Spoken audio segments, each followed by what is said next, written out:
You're welcome to My Father Taught Me series, Volume 1, The Kingdom of the Most High is Within You, Series 12, titled Who the Most High Is, with reference to the earth.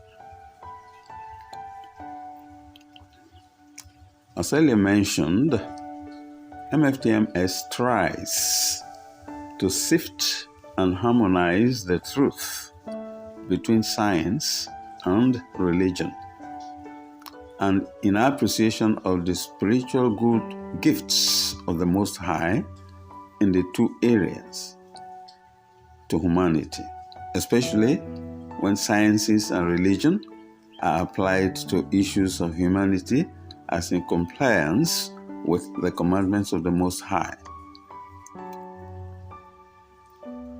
You are welcome, therefore, in continuation of who the Most High is, with particular reference to the earth. And in comparison with the humongous size of the universe assets of the Most High. That's the easiest way one can explain who the Most High is. Let us refresh our mind with the statistics of the earth again.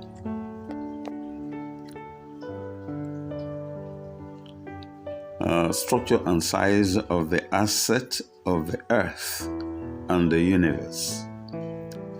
The part of the universe given to Adam to dominate was the earth.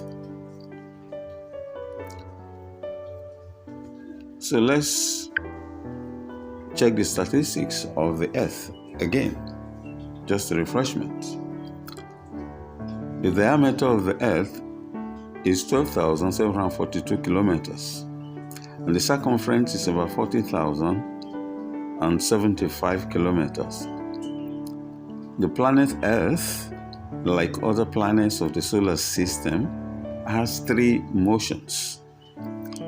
It spins on its axis, it travels around the sun, and it moves through the Milky Way galaxy with the rest of the solar systems. It will take 1,300,000 Earth to fill up the sun, just the sun alone. Furthermore, the sun makes up for 99.86% of the mass of the solar system out of 8 planets in the solar system. Which planets are made up of? Mercury, Venus, Earth, Mars, Jupiter, Saturn, Uranus, and Neptune. They are all named by man after some gods. Take note of this. Anytime you hear of the name Venus, Mars, Jupiter, Saturn, Uranus, those names were given by man after some gods. All of the planets, except for Earth, were named after Greek and Roman gods and goddesses, namely Jupiter, Saturn, Mars, Venus, and Mercury, who were given their names thousands of years ago. Now, Jupiter was the king of the Roman gods, and Saturn was the Roman god of agriculture. Uranus was named after an ancient Greek king of the gods. Here is the concept of the name God. Let's say we have 8 gods in our solar systems around the sun. Those are the solar system planets. And the sun is a fairly average-sized star in the Milky Way. Remember that 1.3 million times of the sun will fit neatly into just one sun. And yet, the sun is described as a fairly average-sized star in the Milky Way, as big as it appears. Now, let's go to the Milky Way. The Milky Way galaxy is roughly 160,256,410 times as wide as the entire solar system put together.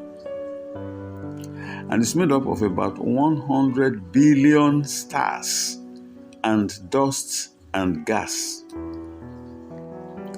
Now, we need the names of 100 billion times an average of 8 gods, which is equal to 800 billion gods names for only the Milky Way galaxy.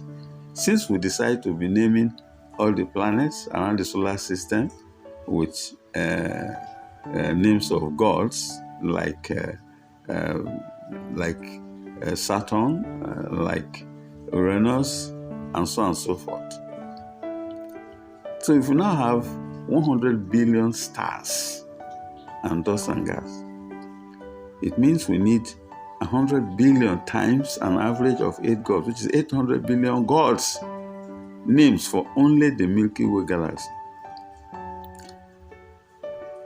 Dear brethren, please, we have not finished yet. The observable universe as at April 17th, 2019 contains about 2 trillion galaxies. 2 trillion galaxies. We've talked about the solar system. We've talked about the Milky Way, which is roughly a galaxy. And then we are now talking of the number of equivalent of Milky Ways that made up just a galaxy. And above all, that the observable universe as at April 17th, 2019 contains about 2 trillion galaxies. Dear brethren, can you kindly help calculate the number of gods, since we are so bent on giving every planet a name of one god? So can anybody help calculate the number of gods that we should have in the universe? And can you also help me calculate the relative size of the earth given to Adam as compared with the universe? Now, we can have an idea of who the possessor of the universe is. No human mind can process this. The possessor of trillion assets, of which the earth is less than 1/1 trillion size of the universe.